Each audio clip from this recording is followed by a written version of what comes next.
welcome to our channel Unnal Mudiyum Nanba by Meera. Today நம்ம பார்க்க போற recipe என்னன்னா தேங்காய் பூரி. தேங்காய் பூரியா கேட்கும்போது இன்ட்ரெஸ்டிங்கா இருக்குல்ல? இது புதுவிதமான டிஷ் தான். எப்படி செய்யலாம்னு சொல்லிட்டு பார்க்கலாம் வாங்க.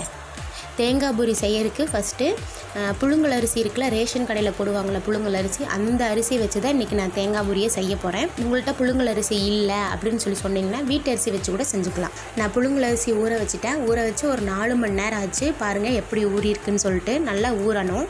எங்கள் வீட்டில் கெஸ்ட்டெல்லாம் அதிகமாக வந்திருக்கங்காட்டி நான் ஒரு பொடி போட்டிருக்கேன். ஒரு பொடி போட்டதுக்கு 4 தேங்காய்க்கு கிட்ட நான் யூஸ் பண்ணியிருக்கேன். சப்போஸ் உங்களுக்கு கம்மியாக தான் வேணும்னா மெஷர்மெண்ட் சொல்கிறேன் பார்த்துக்குங்க. 2 கிளாஸ் அரிசிக்கு ஒரு தேங்காய் ஃபுல்லு போட்டிங்கன்னா தான் அந்த தேங்காய் பூரி நல்லாயிருக்கும். இப்போ எப்படி செய்யலான்னு சொல்லிட்டு பார்க்கலாம் வாங்க. ஃபஸ்ட்டு அரிசியை கொஞ்சம் கொஞ்சமாக கிரைண்டரில் போடலாம். கிரைண்டரில் போட்டு ஆட்டும் போதே கொஞ்சம் தேங்காயும் போட்டு ஆட்டலாம். ஏன்னா நம்ம தண்ணி விடாமல் தான் ஆட்ட போகிறோம். ஸோ தேங்காய் போடும்போது தேங்காய்க்கான ஈரப்பதம் கொடுக்கும் இல்லையா, அப்போ நல்லா ஆட்டுப்பட்டு வந்துடும். மெதுவாக கொஞ்சம் கொஞ்சமாக அரிசியும் போடும்போது அரிசி கூட தேங்காயும் போட்டு நல்லா ஆட்டலாம். நைஸாக இருக்கிற பதத்துக்கு கொண்டு வந்துடலாம். அரிசி ஆட்டும்போதே கொஞ்சம் சீரகத்தையும் அதுக்குள்ளே போட்டுடலாம். நல்லா கொஞ்சம் மனம் கொடுக்கும். அதுக்கு வேண்டி இப்போ பாருங்கள் நான் எப்படி ஆட்டி எடுத்துருக்கேன்னு சொல்லிட்டு. இந்த பதத்துக்கு நீங்களும் ஆட்டி எடுக்கணும். நீங்கள் ஆட்டும்போதே உப்பும் போட்டுக்குங்க. ஏன்னா ஆட்டினதுக்கப்புறம் உப்பு போட முடியாது, ஒவ்வொரு பக்கம் உப்பு நிற்கும். ஸோ ஆட்டும்போதே உப்பு போட்டுக்கலாம். ஆட்டி முடித்ததுக்கப்புறம் மேலாப்பில் சீரகம் தூவி விட்டு நல்லா பிசைஞ்சுக்கலாம். ஏன்னா அந்த சீரகம் எல்லா பக்கம் பரவணும் இல்லையா, அதனால் நல்லா பிசைஞ்சுக்கலாம்.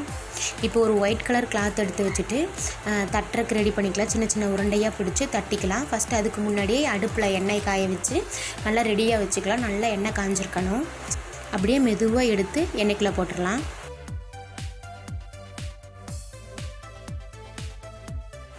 பாருங்கள் பூரி எப்படி உப்பி வந்திருக்குன்னு. இந்த பதம் இருந்துச்சுன்னா போதும், எடுத்துடலாம். அப்படியே அடுத்த பூரியும் தட்டி அழகு போல் எடுத்துடலாம். நம்ம பூரிக்கு எப்படி அமுத்தி எடுப்போம், ஸோ அதே போல் அமுத்தி எடுத்திங்கன்னா நல்லா உப்பி வரும் பூரி. இந்த பூரி குட்டீஸ்க்கெலாம் ரொம்ப பிடிக்கும். நீங்கள் சுடவே எடுத்து சாப்பிட்டு போயிடுவாங்க. எங்கள் வீட்லேயும் அப்படி தான். இந்த பூரிக்கு நீங்கள் சிக்கன் கிரேவி இல்லைன்னா மட்டன் குழம்பு, சப்போஸ் அது இல்லையா தக்காளி குழம்பு அந்த மாதிரி வச்சிங்கன்னா அல்டிமேட்டாக இருக்கும். டுடே நாங்கள் தக்காளி குழம்பு தான் வச்சு சர்வ் பண்ணியிருக்கோம். பாருங்கள், இந்த டிஷ்ஷை சொல்லி கொடுத்ததே எங்கள் அம்மாயி தான். எங்கள் அம்மாயி பயங்கர சூப்பராக செய்வாங்க. இதையும் எங்கள் அம்மாயி தான் சொல்லி கொடுத்தாங்க. எங்களுக்கு உங்கள் சப்போர்ட் ரொம்பவும் தேவை. இந்த சேனலை பார்த்துட்டே இருங்க. உங்களுக்கு பிடிச்சிருந்துச்சுன்னா லைக் பண்ணுங்கள், ஷேர் பண்ணுங்கள், கமெண்ட் பண்ணுங்கள், மறக்காமல் சப்ஸ்கிரைப் பண்ணுங்கள்.